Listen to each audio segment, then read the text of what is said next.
Please subscribe the channel and press bell icon for notification. Property Guru on CNBC आवाज और आपके साथ मैं हूं विपिन भट्ट। लगातार सालों से हम हर बार प्रॉपर्टी गुरु के हर एपिसोड में आपके लिए लाते हैं आपके उन सवालों के जवाब जो आपको मदद करते हैं अपने जीवन के सबसे बड़े डिसीजन को लेने में। घर खरीदना हो, बेचना हो, प्रॉपर्टी से रिलेटेड कोई भी सवाल हो, उन सारी शंकाओं का, उन सारी उलझनों का समाधान होता है प्रॉपर्टी गुरु में।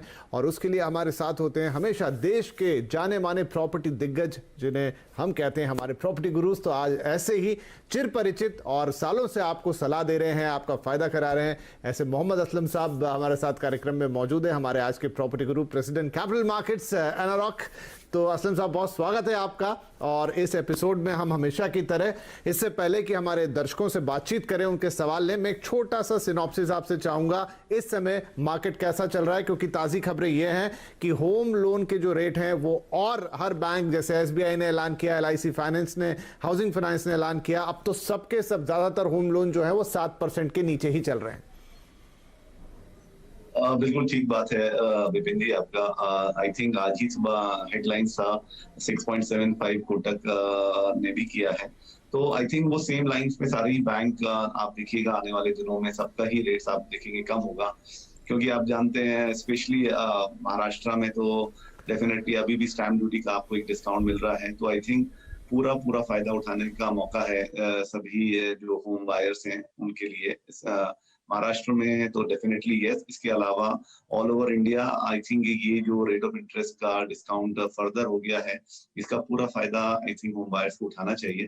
क्योंकि मार्केट में हमने देखा है कि दिसंबर में बहुत ही ज्यादा सेल्स हुआ था, होम बायर्स ने खूब उसमें बाय किया था, लेकिन जैन फेब थोड़े से स्लो थे। लेकिन मार्च बीइंग फाइनेंशियल का एंड है, काफी लोग इन्वेस्टमेंट करते हैं, अपना टैक्सेशन प्लानिंग करते हैं, तो उसके चलते हुए काफी सेल होने की उम्मीद है।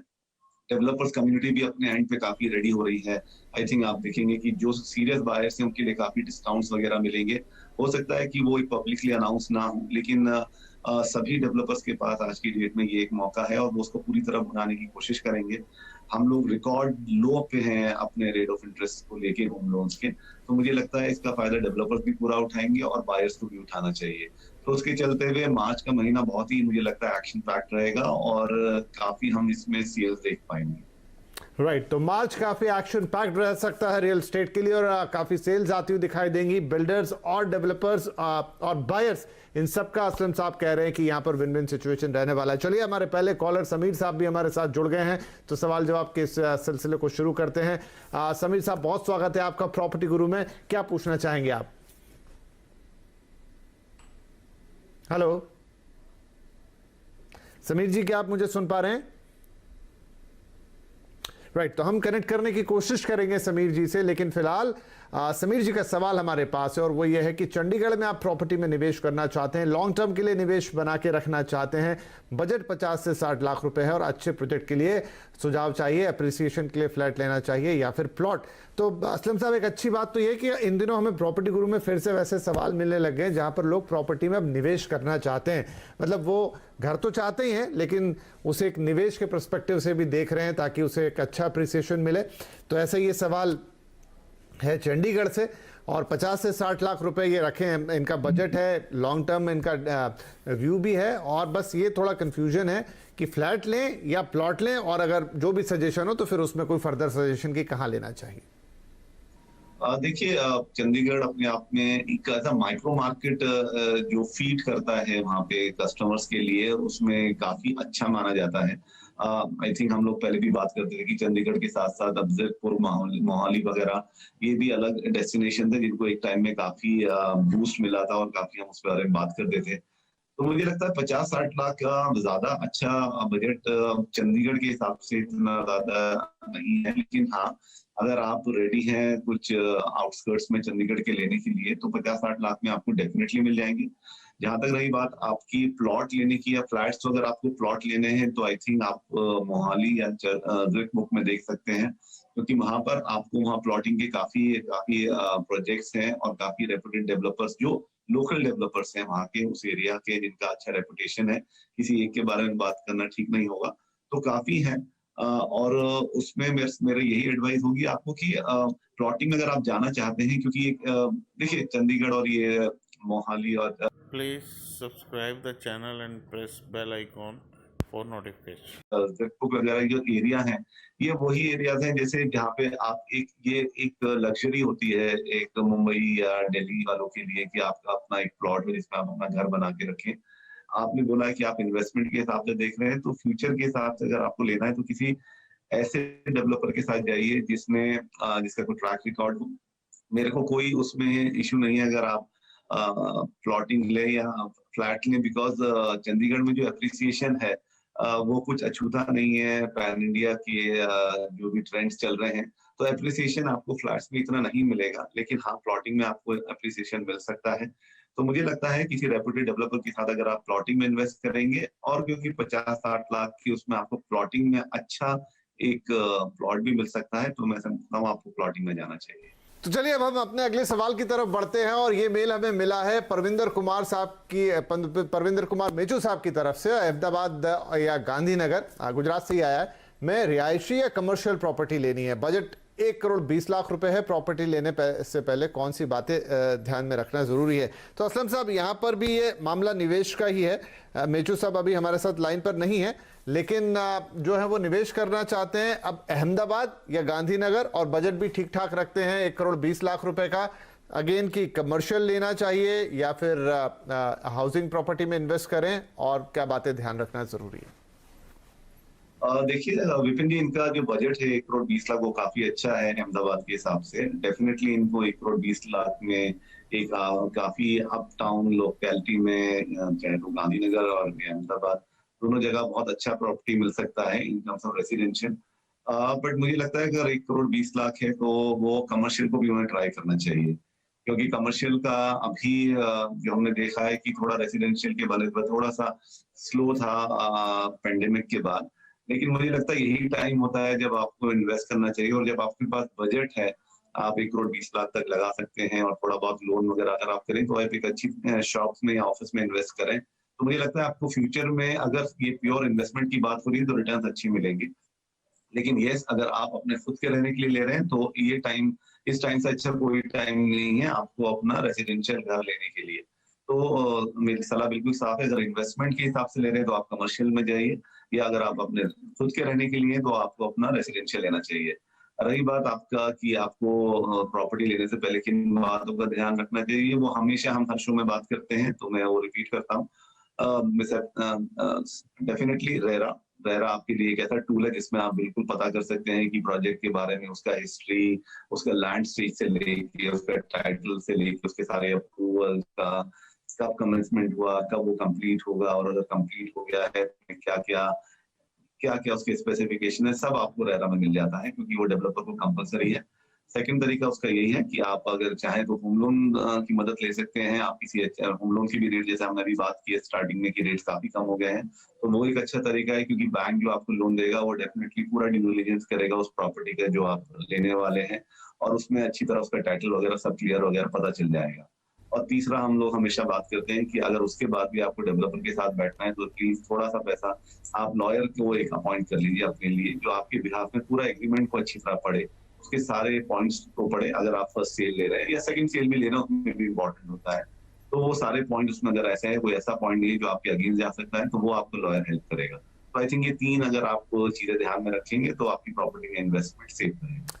राइट। तो मेचू साहब, उम्मीद करते हैं बहुत विस्तार से जवाब दे दिया यहाँ पे असलम साहब ने, क्या क्या बातों का ध्यान रखना चाहिए आपको निवेश करते वक्त या प्रॉपर्टी लेते वक्त। हमारे और दर्शकों के लिए भी ये बातें काम आएंगी, एक बार फिर दोहराई गई हैं, और साथ में ये कि अहमदाबाद आपके लिए मुफीद रहेगा, और अगर आप निवेश करना चाहते हैं तो कमर्शियल प्रॉपर्टी में ज़्यादा बेहतर रिटर्न मिलेंगे, लेकिन अगर आप अपने घर के रहने के लिहाज से देख रहे हैं और एक निवेश का भी पर्पस है तो फिर आप रेजिडेंशियल में जाइए। तो आपके तीनों सवालों के जवाब यहाँ काफ़ी स्पष्ट है। चलिए, इसी सलाह के साथ वक्त एक छोटे से ब्रेक से लौटेंगे, कुछ और सवाल लेंगे और कुछ और बातें जानेंगे रियल एस्टेट मार्केट के बारे में। थोड़ा सा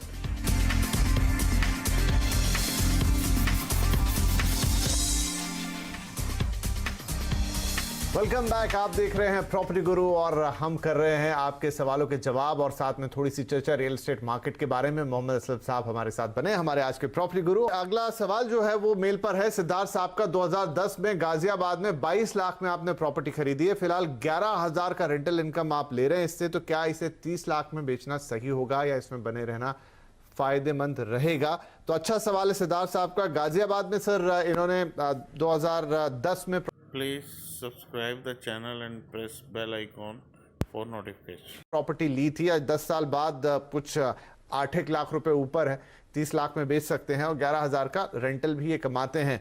अब क्या इस समय इसे बेचना चाहिए 8 लाख का फायदा लेके, या फिर अभी इसमें और बने रहना चाहिए और ये रेंटल की कमाई तो जो हो रही है वो हो ही रही है?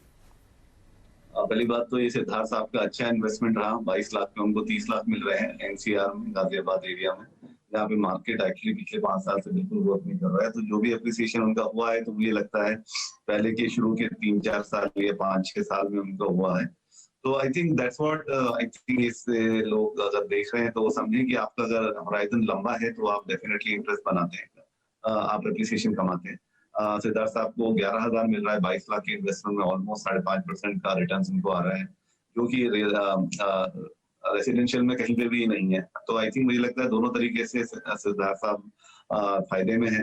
तो मुझे लगता है अगर सिद्धार्थ साहब, क्योंकि रेंटल बहुत अच्छा आ रहा है और अगर आपको कोई जरूरत नहीं लग रही है तो आप कंटिन्यू कीजिए क्योंकि रेंटल अच्छा है।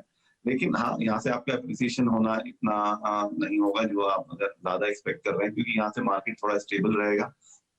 तो अगर प्योरली आप एप्रिसिएशन के हिसाब से देख रहे हैं तो आप इसे बेच दीजिए और एनसीआर में और जो भी कोई आपको एक प्रॉमिसिंग प्रोजेक्ट दिखते हैं किसी अच्छे डेवलपर के, वहां पे आप पैसा लगा लीजिए।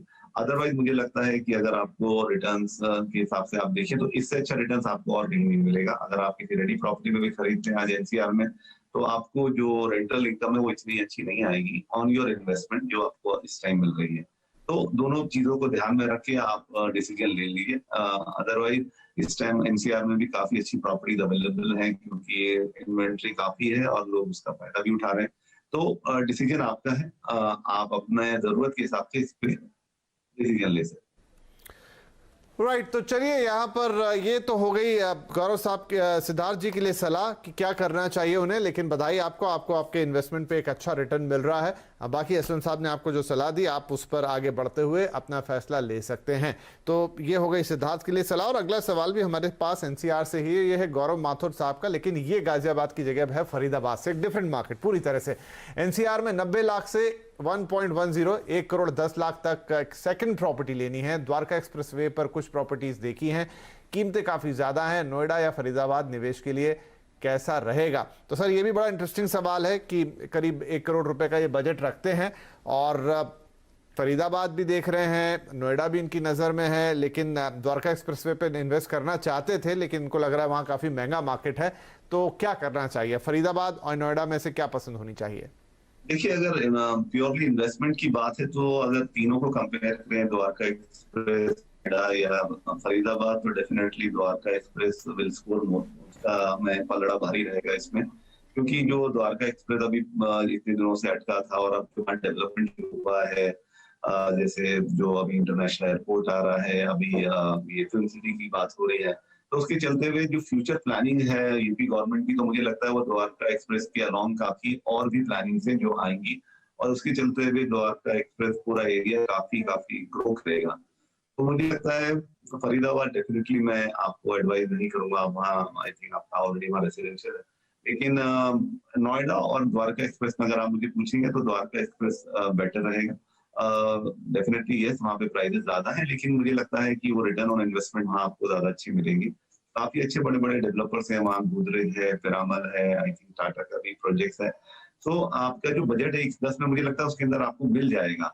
लेकिन फिर भी अगर आपको लगता है कि ये आपके लिए ज्यादा है तो देन नोएडा डेफिनेटली आप ले सकते हैं, क्योंकि 110 में नोएडा में आपको काफी अच्छा प्रोजेक्ट मिल जाएगा और नोएडा ऑलरेडी स्टैब्लिश मार्केट भी है। Dwarka express actually going to grow, but Noida में ऑलरेडी स्टैब्लिश हो गया है रिटेल, आपका इंफ्रास्ट्रक्चर, आपका ऑफिस स्पेसेस, आईटी वगैरह।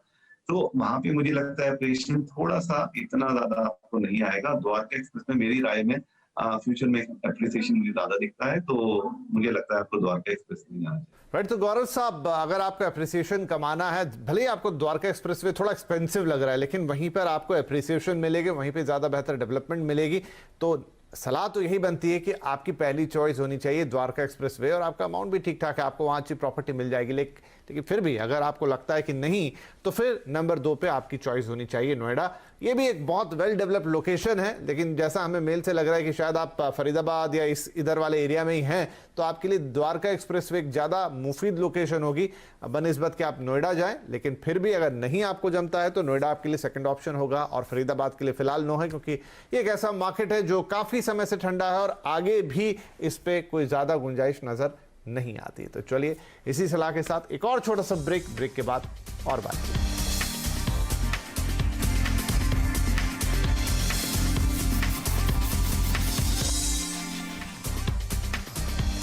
Welcome back. सीएनबीसी आवाज पर आप देख रहे हैं प्रॉपर्टी गुरु, आपके साथ मैं हूं विपिन भट्ट, और आपके सवालों के जवाब देने के लिए हमारे साथ बने हुए हैं हमारे प्रॉपर्टी गुरु मोहम्मद असलम साहब। तो चलिए फटाफट सवाल जवाब के सिलसिले को आगे बढ़ाएं। आज हम सिर्फ मेल्स ही ले पा रहे हैं, तो अविनाश अनुपम की मेल है हमारे पास जमशेदपुर से। 2019 में मामूडी में गोदरेज नेक्टर में 2 Please subscribe the channel and press bell icon for notification. BHK लिया था, 54 लाख में अंडर कंस्ट्रक्शन में आपने फ्लैट बुक किया, पोजीशन 2023 में मिलना है, इलाके का आउटलुक और अप्रिसिएशन के लिहाज से निवेश कैसा है? तो ऐसे सवाल भी हमारे पास आते हैं असलम साहब, जब लोग कर लेते हैं ऑलरेडी प्रॉपर्टी में निवेश, लेकिन फिर उनको लगता है कि इसके बारे में थोड़ा और जाना जाए, निवेश तो कर लिया।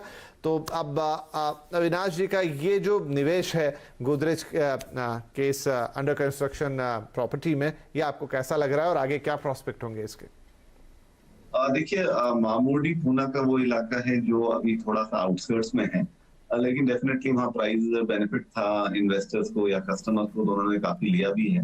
उसमें सबसे बड़ा प्लस पॉइंट है गोदरेज एज आपका जो डेवलपर है वो गोदरेज है, जिनका आपस मतलब पैन इंडिया में टॉप डेवलपर्स में उनका नाम आता है, और उनका जो ट्रैक रिकॉर्ड है, जो क्वालिटी ऑफ कंस्ट्रक्शन है, जो डिलीवरी वो देते हैं, उसके हिसाब से उस तरह से आप रेस्ट एश्योर्ड रहिए कि आपने एक अच्छे डेवलपर के साथ इन्वेस्ट किया है।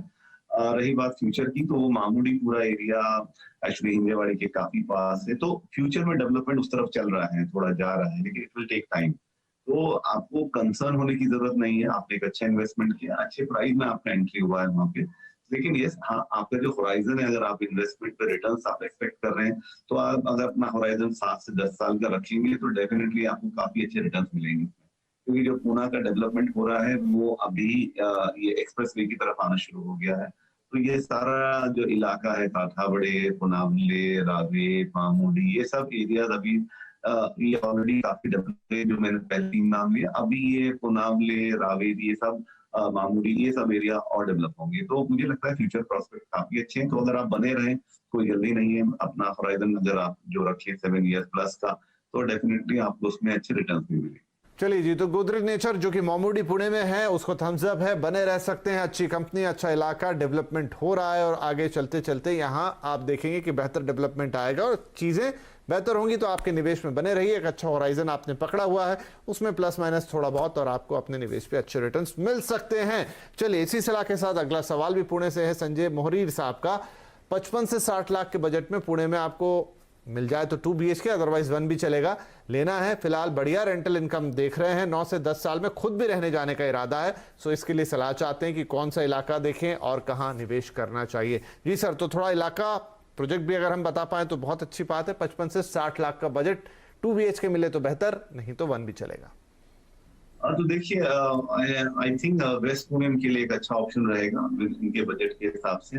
वेस्ट पुणे में इलाके जो मुझे लगता है आपको देखने चाहिए, वो ताथावड़े, पुनावले, रावी, ये बेल्ट में अगर आप देखेंगे तो विद इन आपके बजट में आपको मिल जाएगा। और ये पूरा एरिया जो काफी डेवलप हो रहा है, वहाँ फिनिक्स का मॉल भी प्लान हो रहा है, जिससे पूरे एरिया में जो एक रिटेल इंफ्रास्ट्रक्चर की कमी थी वो पूरी हो जाएगी। साथ में ताथावड़े में बड़े बड़े डेवलपर्स के काफी IT पार्क वगैरह प्लान है, जो ऑलरेडी उन पे काम शुरू हो गया है।